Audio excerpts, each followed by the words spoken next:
Under the pale morning light, when frost still clung to the coarse gravel paths and pine trees stood like sentinels over the mountain basin, a woman stepped onto the pine barrel precision field carrying a duct-taped rifle case and wearing a parka with a thrift store tag still clinging to one seam. Her name was Helen Dray. Most didn't ask. Most didn't care. At first glance, she looked like someone who had wandered in off a bus route and taken a wrong turn into the elite private grounds where national defense contracts, Olympic prospects, and trust-funded tacticians trained behind glass-enclosed viewing decks. Whispers trailed her long before her boots reached the edge of the first observation platform. Someone called her cowgirl cosplay. One of the tech assistants snapped a picture of her patched case and added the caption, "Antique inbound." A round silver token clinked across the gravel to land near her boot. In faded marker, someone had scrawled, "Janitor shift." She stepped over it without pause. Helen never said a word.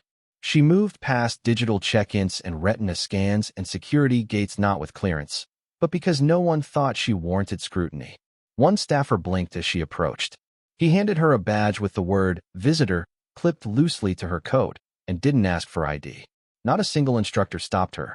The air inside Pine Barrel's gallery was rich with aged whiskey, leather polish, and the soft hum of digital analytics. Glass cases housed gold-plated rifle bolts, retired equipment sealed behind UV-protected panels. Names in brass lined the walls, former champions, founders, high-level donors. Helen walked the corridor alone. A junior marksman lounging on a suede bench tilted his head toward her. She's either someone's grandmother or cleaning staff. Watch her break out a feather duster. His buddy didn't laugh. Not fully, but no one corrected him either. In the stairwell above, two instructors leaned over a rail, watching her walk the tiled floor below. One sipped a steaming cup of coffee. The other said, "Maybe she's here to mop up a morale boost." A few chuckles fluttered nearby. The range had long been a closed circuit, its entrance protected more by assumption than law. She never looked up. At the far end of the second floor, a promotional banner advertising tactical hydration packs covered part of the wall. Helen paused before it. Behind the bolts and glossed vinyl was a plaque. It had been dulled by time, or by someone's decision to hide it. She placed a hand over the fabric and pressed gently, once. Then walked on. Outside, at the range's competition deck, competitors unzipped aluminum cases bearing private logos and deployed tripods with laser-level calibration. Branded mats were unfurled with precision. Helen took her place at the far left lane. She laid her case down carefully and opened the rusted locks with a gentle twist. Inside was a wooden-stocked rifle, clean but aged. The stock bore nicks like tree bark after decades of storm. The scope was cloudy on the rim but spotless through the glass. A man across the way raised his phone. Live stream title, "Motel Sharpshooter Meets Modern Day," he muttered. His feed comments rolled fast with gifs, bets, and laughing emojis. No team name. No affiliation. On the leaderboard, her entry was listed only as number 9. One competitor bet she'd missed the first target completely. Another joked that she was there to ghostwrite the range manual. Helen laid prone. She unfolded a cloth mat from her coat. It bore no brand. Her breath steadied. The wind swayed gently across the ridgeline, moving the long grasses like a tide of whispers. She reached into her case, pulled out a worn notebook, and turned to a page where decades of hand-calculated data were meticulously written. Slope angles, wind drift conversions, barrel harmonics. Notes done not by a student, but by an architect. Final checks were called. Assistants scurried, double-checking clients' devices and scopes. No one approached her. The range fell quiet. A whistle pierced the air, short and sharp. The timer began. All eyes turned. Even the disinterested couldn't look away. The first shot cracked. The target monitor lit up, perfect bullseye. 10 points. The silence that followed was longer than expected.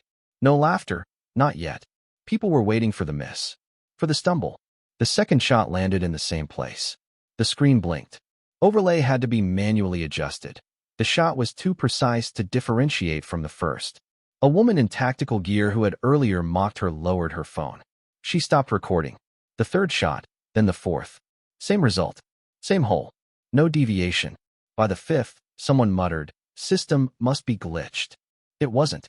The tech at the scoring tower stood up, staring at his monitor. His pen dropped. He didn't pick it up. Shot 6. 10. 7, 10, 8, 10. By the ninth, even the most jaded instructors had stopped talking. Not one laugh, not one whisper, just eyes locked on the woman with the duct-taped rifle and a breath as calm as snowfall. The 10th shot came. Silence stretched like steel before the result flashed. Another 10. 10 out of 10. A perfect 100. She rolled back, sat up, and only then looked ahead. Her face was unreadable. She laid one hand over the rifle and closed her eyes for a single breath. The screen above her lane zoomed in. The cluster was so tight it looked stamped. No spread, just a single molten red heat signature where all 10 rounds had carved the same path through air and space and doubt. Then someone remembered. At the edge of the donor wall, hidden under the energy drink banner, was a name. One not etched in gold, but in the foundation. A general who had arrived without announcement stepped to the wall. He peeled back the vinyl and revealed the plaque. It read, Helen Dre, founding designer, Pine Barrel Systems, ballistics calibration and target mapping. No rank, no pretense, just truth. Every breath left the room. In the playback lounge, a junior shooter deleted his mocking post. Another replayed the live stream silently, this time captionless. Just the footage of her prone, the rifle steady, the shots flawless. By the next morning, her badge had been retrieved from the trash, cleaned, and placed in a case beside the range artifacts. No label, no flourish, just presence.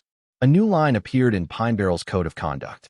Performance is not determined by pedigree. Under it, inspired by entry 9. Score 100. In the next software update, deep in the technical documentation, her name appeared again. Trajectory engine developed by H. Dre, donated module. She never returned. Not publicly, not visibly, but they remembered. A girl in borrowed boots arrived the following week. She didn't speak much. She wandered the donor wall and traced a thumb over 3 initials carved into the cement where the 1,000-meter line began. She smiled once, then dropped into prone and lined up her shot. Wide, scattered, but steady. Later, an instructor leaned over to a colleague and whispered, Her form's off, but her breath, it's right. By then, no one joked about janitor shifts. No one mocked coats or tape. Because they knew. They remembered the day someone with no team, no patch, and no entourage walked in, laid down, and rewrote the room without speaking a word. Helen Dre never asked for recognition. She didn't need to. The brass had already spoken. The numbers had already testified. And sometimes, legacy doesn't look like a title or a trophy.